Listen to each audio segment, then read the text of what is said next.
అందరికీ నమస్కారం అమ్మ. ఈరోజు మనం తెలుసుకుంటున్న అంశం ఏంటంటే 9వ తరగతి తెలుగులో మొదటి పాఠ్యాంశమైన ధర్మబోధ అనే పాఠ్యాంశానికి సంబంధించి టోటల్ టెక్స్ట్ బుక్లో ఉన్న గ్రామర్ని నేర్చుకుందాం. వీడియోలోకి వెళ్ళే ముందు ఇంకా మన ఛానల్ సబ్స్క్రైబ్ చేసుకొని వాళ్ళు ఎవరైనా దయచేసి సబ్స్క్రైబ్ చేసుకొని లైక్ చేసి షేర్ చేసి మీ ఫ్రెండ్స్కు రిలేటివ్స్ అందరికీ నా ఛానల్ సబ్స్క్రైబ్ చేసుకోమని చెప్పండి. నా ఛానల్ని సబ్స్క్రైబ్ చేసుకొని ప్రత్యక్షంగా పరోక్షంగా సపోర్ట్ చేస్తున్న వాళ్ళందరికీ పేరు పేరున ప్రత్యేకమైన హృదయపూర్వక ధన్యవాదాలు. మీ ప్రేమ, ఆదరాభిమానాలు, ఆప్యాయత, అనురాగాలు నా మీద, మన ఈ ఛానల్ మీద ఎప్పటికిలాగానే ఉండాలని మనస్ఫూర్తిగా కోరుకుంటున్నానమ్మా. మీకు ఎటువంటి వీడియోస్ కావాలని నాకు కామెంట్ సెక్షన్లో తెలియజేస్తే మీకు ఆ వీడియోస్ నేను అప్లోడ్ చేస్తాను. దానికి మీరు చేయవలసిందంతా ఒకటే, దయచేసి ఇంకా మన ఛానల్ సబ్స్క్రైబ్ చేసుకొని వాళ్ళు ఎవరంటే సబ్స్క్రైబ్ చేసుకొని లైక్ చేసి షేర్ చేసి మీ ఫ్రెండ్స్కు రిలేటివ్స్ అందరికీ నా ఛానల్ సబ్స్క్రైబ్ చేసుకోమని నా ఛానల్ని సబ్స్క్రైబ్ చేసుకొని ప్రత్యక్షంగా పరోక్షంగా సపోర్ట్ చేస్తున్న వాళ్ళందరికీ పేరు పేరున ప్రత్యేకమైన హృదయపూర్వక ధన్యవాదాలు. ఇంకా వీడియోలోకి వెళ్ళిపోదాం. ఇక్కడ క్రింది పద్యం చదవండి. మహాభారతంలో ధర్మం గురించి, సత్యం గురించి తిక్కన సోమయాజీ ఏం చెప్పాడో గమనించండి. ఇక్కడ పద్యంలో సంబంధించిన భావం ఇచ్చినాడు. ఈ పద్యాన్ని భావాన్ని స్క్రీన్ షాట్స్ తీసుకోండి. దీనికి సంబంధించిన ప్రశ్నలు ఇచ్చినాడు. ప్రశ్నల్లో ధర్మం కాలానుగుణమైనది అంటే ఏమిటి అంటే పైన ఇచ్చినారు. ధర్మం ఏం రాసుకున్నాం మనము? కాలాన్ని బట్టి ధర్మం మారుతుంది. మహాభారత కాలం నాటి ధర్మాలు కొన్ని రోజుల్లో అనుసరణీయం కావు. అలాగే అప్పటి అధర్మాలు కొన్ని ఈ రోజుల్లో ధర్మాలుగా ఉన్నాయి. తర్వాత రెండవ ప్రశ్న ఏమిచ్చినారు? సమర్థులైన వారు ధర్మం విషయంలో నిర్లక్ష్యంగా ఉంటే ఏమవుతుంది? ఏమిచ్చినారు? సమర్థులైన వారు ధర్మం విషయంలో నిర్లక్ష్యంగా ఉండకూడదు.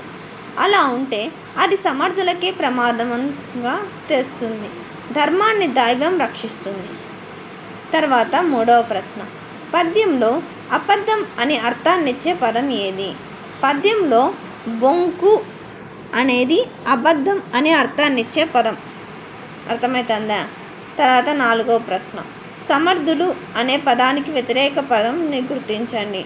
సమర్థులు అంటే ఏంది ఆన్సరు? వ్యతిరేకమైంది అసమర్థులు. సమర్థులు అంటే పనిచేసేవాళ్ళు, అసమర్థులు అంటే చేతగానోళ్ళు. ఆప్షన్ ఈ ఆన్సర్. తర్వాత పై పద్యానికి శీర్షిక నిర్ణయించండి. శీర్షిక అంటే ఒక పేరు పెట్టాల. ధర్మరక్షణ అనేది నేను పెట్టిన పేరు. తర్వాత క్రింది అపరిచిత గద్యం చదివి ఇచ్చిన ప్రశ్నలకు సమాధానాలను రాయండి. పారాగ్రాఫ్ స్క్రీన్ షాట్ తీసుకోండి. దీనికి సంబంధించి ప్రశ్నలు ఇచ్చినారు. పాదయాత్రలో చెల్లా గణపతి శాస్త్రి ఎవరిని అనుసరించినారంటే వినోబా భావేని అనుసరించినారు. పైన సమాధానం రాస్తున్నాను. ఈ షార్ట్లో వచ్చేసి ఇక్కడ పూర్తి ఆన్సర్ రాస్తున్నాను, ఇక్కడ షార్ట్ కట్లో రాస్తున్నానమ్మా. శతాధిక గ్రంథకర్త అంటే అర్థం ఏమిటంటే 100. శతాధిక అంటే శత అంటే ఎంత అర్థము? 100 గ్రంథాలు రాసినటువంటి వ్యక్తిని శతాధిక గ్రంథకర్త అంటారు. 100 గ్రంథాలు రచించినాడని అర్థం. తర్వాత పై పేరాలో శ్రీ అనే అర్థానికి సమానార్థక పదం రాయండి. పై పేరాలో శ్రీ అనే అర్థానికి మహిళ ఇంటి పడతి. అర్థమవుతుందా? తర్వాత భూమిని దానం చేసిన త్యాగశీలి గణపతి శాస్త్రి. ఈ వాక్యంలో త్యాగశీలి సమాసము గుర్తించండి. ఏ సమాసం అంటే ఇది అవ్యయీభవ సమాసమా లేకుంటే బహువ్రీడి కూడా ఒక్కోసారి బహువ్రీడి సమాసం. తర్వాత పై పేర ఆధారంగా ఒక ప్రశ్న తయారు చేయండి. ఒకటి గుర్తుంచుకోండి, ఈ 3 ప్రశ్నలు కూడా పేరాకు సంబంధించినవి కాబట్టి ఏదో ఒకటి రాసి సరిపోతుంది. శతాధిక గ్రంథకర్త అంటే ఏమిటి? తర్వాత వ్యక్తీకరణ, సృజనాత్మకతకు సంబంధించి ఇంతకుముందే మా ఛానల్లో మొత్తం నోట్స్ని అప్లోడ్ చేస్తున్నానమ్మా. దానికి దయచేసి మన ఛానల్ సబ్స్క్రైబ్ చేసుకొని వాళ్ళని దయచేసి సబ్స్క్రైబ్ చేసుకుంటే మీకు ఆ వీడియోస్ అన్నీ వస్తాయి. మన ఛానల్ సబ్స్క్రైబ్ చేసుకొని లైక్ చేసి షేర్ చేసి మీ ఫ్రెండ్స్కు రిలేటివ్స్ అందరికీ సబ్స్క్రైబ్ చేసుకోమని చెప్పండి. తర్వాత వ్యక్తీకరణ, సృజనాత్మకత అయిపోయిన తర్వాత క్రింద ఏమి ఇచ్చినారు? భాషాంశాలు, పదజాలం ఇచ్చినారు. భాషాంశాలు పదజాలంలో గురువు అంటే ఆచార్యుడు. సొంత వాక్యము ఇట్లా రాయాల ఉదాహరణతో. తర్వాత రెండవది ఏమి ఇచ్చినారు? విపత్తు అంటే ఏమర్థం? పైన రాసుకున్నాం మనం. ఇక్కడ విపత్తు అంటే ఆపద. సొంత వాక్యం ఆపదలను అధిగమించాలి. అర్థమైంది? సపరేట్గా విపత్తు, ఆపద. స్మృతము సత్యం. హృదయం అంటే మనోహరం, ఆహ్లాదకరం. మామూలు అర్థాలు. తర్వాత రెండవ దానికి ఏమిచ్చినారు? శృతం సత్యం అంటే సత్యంనే పలుకాలి. హృదయం అంటే ఆహ్లాదకరం, ఆహ్లాదంగా మాట్లాడాలి. తర్వాత 4వది యశస్సు అంటే కీర్తి, సొంత వాక్యం మంచి కీర్తిని సంపాదించాలి. తర్వాత ఊత అంటే ఆసరా, తల్లిదండ్రులకు ఆసరాగా ఉండాలి.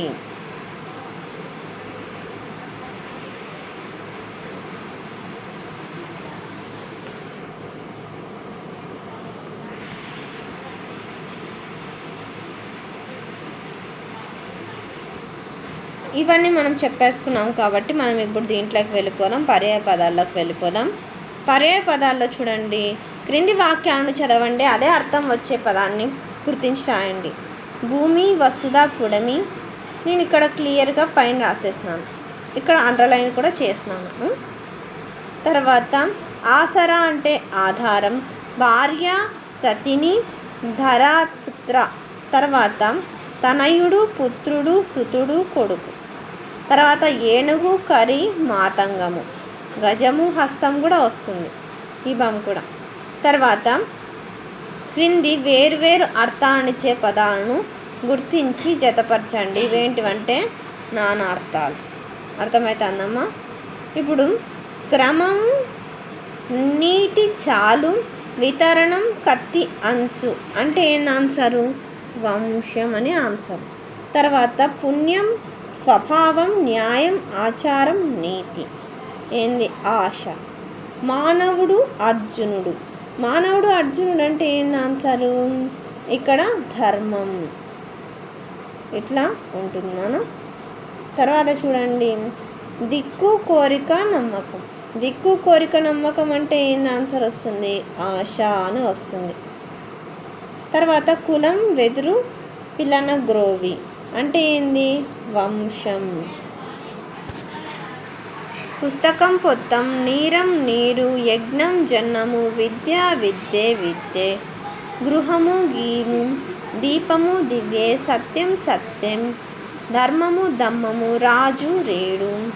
తర్వాత కావ్యం, కబ్బం. దీనికి సంబంధించి ప్రత్యేకంగా నీట్గా ఇక్కడ రాస్తున్నాను. అర్థమవుతుందా? తర్వాత 1వ క్రింది పదాలకు ఉత్పత్తార్థాలను రాయండి. పుత్రుడు అంటే కుమారుడు, పున్నామనరకం నుంచి తప్పించువాడు. ధర్మం అంటే పుణ్యం. విశ్వం లోకమును ధర్మంగా ధరించినది.